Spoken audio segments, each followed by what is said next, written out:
25 তাৰিখৰ দিনটো ধাৰ্য কৰিছিলোঁ কিন্তু অসমত চলি থকা ঘটনা প্ৰবাহৰ বাবে এই আঁচনিখনো আমি নিৰ্দিষ্ট দিনত দিব নোৱাৰিলোঁ অহা 7 অক্টোবৰ তাৰিখে আমি আপোনালোকৰ হাতত অৰুণোদয় তুলি দিম আৰু আমি সকলো প্ৰচেষ্টা ইতিমধ্যে সম্পূৰ্ণ কৰিছোঁ 7 তাৰিখে নিশ্চিতভাৱে অৰুণোদয় তৃতীয় সংস্কৰণৰ সুবিধা 30 লাখ আই মাতৃয়ে লাভ কৰিব আৰু আমি তাৰ পিছত প্ৰতি মাহে নিৰন্তৰ কৰি আপোনালোকক এই পুঁজি যোগান ধৰি যাম ঠিক সেইদৰে নিযুত মইনাৰো আমাৰ অসমৰ প্ৰায় 3.5 লাখ ছাত্ৰীয়ে এইবাৰ নিযুত মইনা আঁচনিৰ সুবিধা লাভ কৰিব নিযুত মইনা আঁচনিৰো আমি যিহেতু প্ৰথম কিস্তিৰ ধন আমি চেক যোগে দিওঁ বেংকক আমি চেকসমূহ বনাব দিছোঁ নিযুত মইনা আঁচনিৰো প্ৰথম কিস্তিৰ ধন আমি 10 পৰা 15 অক্টোবৰৰ ভিতৰত সকলোৰে হাতত তুলি দিম আৰু তাৰ পৰৱৰ্তী মাহৰ পিছত সকলোৱে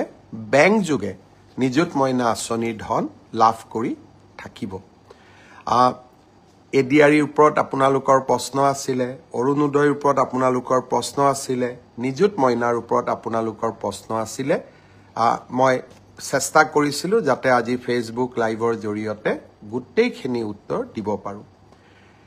শ্ৰদ্ধা ৰাইজ যোৱাকালি বিটিচিৰ নিৰ্বাচন সম্পূৰ্ণ হ'ল এয়া প্ৰথমবাৰৰ বাবে বড়োভূমিত নিৰ্বাচন অনুষ্ঠিত হ'ল যি নিৰ্বাচনৰ পূৰ্বেও হিংসাত্মক ঘটনা সংঘটিত হোৱা নাছিলে নিৰ্বাচনৰ সময়তো হিংসাত্মক ঘটনা সংঘটিত নাই হোৱা আৰু নিৰ্বাচনৰ ফলাফল দিয়াৰ পিছতো সকলো পক্ষই কিৰা সুলভ মনোভাৱেৰে পৰীক্ষাৰ ফলাফল যেনেকৈ আমি গ্ৰহণ কৰোঁ নিৰ্বাচনৰ ফলাফলো তেনেকৈ আমি গ্ৰহণ কৰিছোঁ মই বড়োভূমিৰ ৰাইজলৈ পুনৰ এবাৰ অভিনন্দন জনাইছোঁ আৰু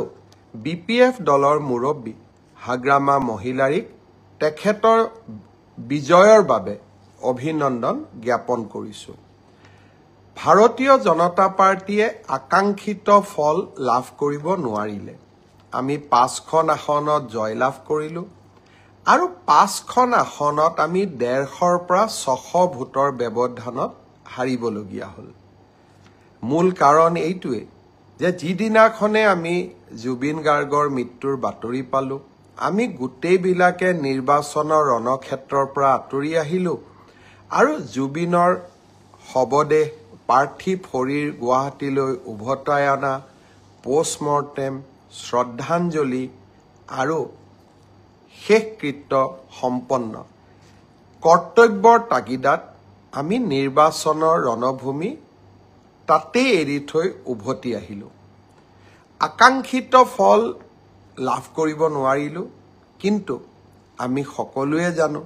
যে কৰ্তব্যৰ আহ্বানতকৈ জীৱনত আন একোৱে ডাঙৰ হ'ব নোৱাৰে যদিও আমি কৰ্তব্যৰ আহ্বানৰ বাবে কেইটামান চিট হেৰুৱাবলগীয়া হ'ল আমাৰ এই সামান্য ত্যাগে জুবিনৰ শেষ যাত্ৰাক অধিক মহিমাময় কৰি তুলিছিলে ৰাইজক আমি বিভিন্ন প্ৰকাৰে সেই সময়ছোৱাত ৰাইজৰ লগত থিয় হৈ থাকিব পাৰিছিলোঁ সেয়ে 4-5টা চিটত আমি অত্যন্ত কম ভোটত হাৰিলেও আমি তাক পৰাজয় বুলি ভবা নাই বড়োভূমিৰ ৰাইজলৈ আৰু ভাৰতীয় জনতা পাৰ্টিক ভোট দিয়া প্ৰতিগৰাকী ৰাইজলৈ মই মোৰ অজস্ৰ কৃতজ্ঞতা জ্ঞাপন কৰিছোঁ আপোনালোকক মই প্ৰতিশ্ৰুতি দিছিলোঁ যে আমি আপোনালোকক অৰুণোদয় আঁচনিৰ হিতাধিকাৰী তালিকা চূড়ান্ত কৰিম মহিলা উদ্যমিতা আমি আপোনালোকক প্ৰদান কৰিম কেইবাখনো নদীৰ ওপৰত দলং বনোৱাৰ প্ৰস্তাৱ এই গোটেইবোৰ কথা নিৰ্বাচনত পৰাজিত হ'লেও বা আকাংক্ষিত ফল নাপালেও আমি আপোনালোকৰ কাৰণে কৰিবৰ বাবে চেষ্টা কৰিম পুনৰ এবাৰ আপোনালোকক বহুত বহুত ধন্যবাদ জনাইছোঁ জুবিনৰ বিষয়ে আহিব খুজিছোঁ বহু সময়ত ব্যক্তিগত কথা কোৱা উচিত নহয় আৰু ব্যক্তিগত কথা কোৱাৰ পৰিৱেশো নাথাকে। যোৱা 6টামান বছৰ আগতে এদিন মই কৈছিলোঁ যে জুবিনক বিপথে পৰিচালিত কৰাত তেওঁৰ আশে-পাশে লাগি থকা মানুহখিনি জড়িত হৈ আছে। 6 বছৰ আগতে মই কি কৈছিলোঁ সি এতিয়াও সংবাদ মাধ্যমত বৰ্তমান সামাজিক মাধ্যমতো তাৰ উপস্থিতি আছে। সেয়েহে মোৰ গোটেই ঘটনাৰ সম্পৰ্কত মোৰ মতামত বা স্পষ্ট ভাৱ আজি নহয় 6 বছৰ আগতে মই ৰাইজৰ ওচৰত বা ৰাইজক মই জনাইছিলোঁ।